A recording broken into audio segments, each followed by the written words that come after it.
12 দিন ছুটি কাটানোর পরে অবশেষে আবার সেই দৈনন্দিন জীবনে ফেরত চলে এসেছি। যে জীবনটা একদমই রুটিন মাফিক চলে, কোনো এদিক সেদিক করা যায় না। তাছাড়া আজকে আবার মেয়ের স্কুলে সিটি পরীক্ষার রেজাল্ট দিবে, তাই সকাল সকাল ওকে স্কুলে দিয়ে এসে আমি আবার রান্নাবান্না করে আবার ওর স্কুলে টাইম মতো যেতে হবে, কারণ টাইমের এদিক সেদিক হয়ে গেলে আবার একটু প্রবলেম হয়ে যায়। তাই মেয়েকে সকাল সকাল স্কুলে পাঠাচ্ছি, কিন্তু ও একদমই যেতে চাচ্ছিল না। অনেকদিন পর যেহেতু বাচ্চাদেরও তো একদম মন মেজাজ অন্যরকম হয়ে যায় অনেকদিন পর স্কুলে যেতে গেলে। যাই হোক, বুঝিয়ে শুনিয়ে দিয়ে এসে বাসায় এখন রূপুরের জন্য রান্নাবান্না করতেছিলাম। আজকে একদম শর্টকাটে রান্নাবান্না করেছি। সিম, আলু, বেগুন, ফুলকপি, এই সবজিটা না আমার অনেক বেশি পছন্দ।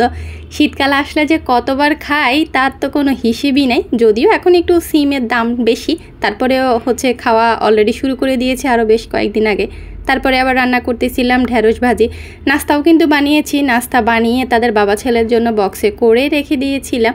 এদিকে রান্নাবান্না করতেছি, বাসার অন্য কাজ করতেছি, আর ঘড়ির টাইম দেখতেছিলাম। যেহেতু দৌড়ের উপরে থাকতে হবে, আমার আবার দৌড়ের উপরে থাকতে হয়। অনেকে আমার এই কথাটা শুনে হাসে।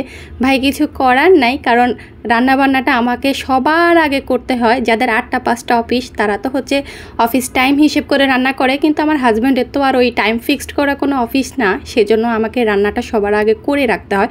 উনি যখন তখন এসে খাবার চায় আর আমি দিতে হয়। যাই হোক, একদম স্কুলে চলে এসেছি। আর স্কুলে এসে আল্লাহ করতেছিলাম মেয়ের খাতাটা হাতে নিয়ে। মেয়েকে আগে বলতেছিলাম এবার যে পরীক্ষায় কী করছো আল্লাহ ভালো জানে।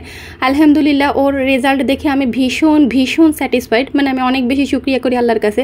লাস্ট টাইম ওর সিটি পরীক্ষার আগে আমি অনেক কষ্ট করেছি, ওকে অনেক সময় দিয়েছি। আমার খুব কষ্ট হয়ে গেছিলো ঠিকই, যেহেতু একা সব দিক ব্যালেন্স করতে হয়। আরও অনেক দুষ্টু প্রকৃতির, কিন্তু ক্লাসে মাশাআল্লাহ যথেষ্ট ভালো ওর রেসপন্স করে। পড়ালেখা ভালো পারে বলে টিচাররা ওকে অনেক আদর করে। কিন্তু ওর প্রবলেম একটাই, টিচারকে যদি ওর কথা জিজ্ঞেস করি ওনারা বলে আলভিরা তো অনেক দুষ্টামি করে, ও একদমই সিটে বসতে চায় না। তবে ও অনেক ভালো পড়াশোনা করে বলে আমরা ব্যালেন্স করে নিই। আর ওর কথাগুলো এত কিউট লাগে শুনতে, অনেক পাকনা পাকনা কথা বলে। আমার মেয়ে একদম ছোট থেকে মাশাআল্লাহ অনেক পাকনা কথা বলে। ওর কথার জন্যই কিন্তু ওকে অনেক পছন্দ করে।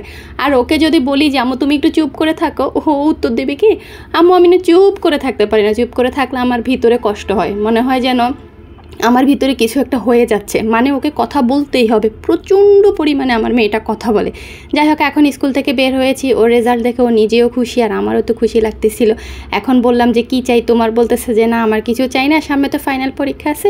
ফাইনাল পরীক্ষায় যদি ভালো রেজাল্ট করি তখন আমি যেটা চাইবো সেটাই দিতে হবে। কি আর করা, আমিও রাজি হয়ে গেছি। মেয়ের ভালো রেজাল্ট হলে আমিও খুশি আলহামদুলিল্লাহ। এই যে এক নজরে ওর স্কুলের বাহিরের দৃশ্যটা দেখিয়ে নিলাম। ওর স্কুলটা কিন্তু অনেক সুন্দর, অনেকেই জানেন, আবার অনেকেই জানেন না ওর স্কুলের নাম। ওর school Chattogram cantonment public college. যদিও স্কুলের নাম নিয়ে ওর মধ্যে একটা ডাউট কাজ করে।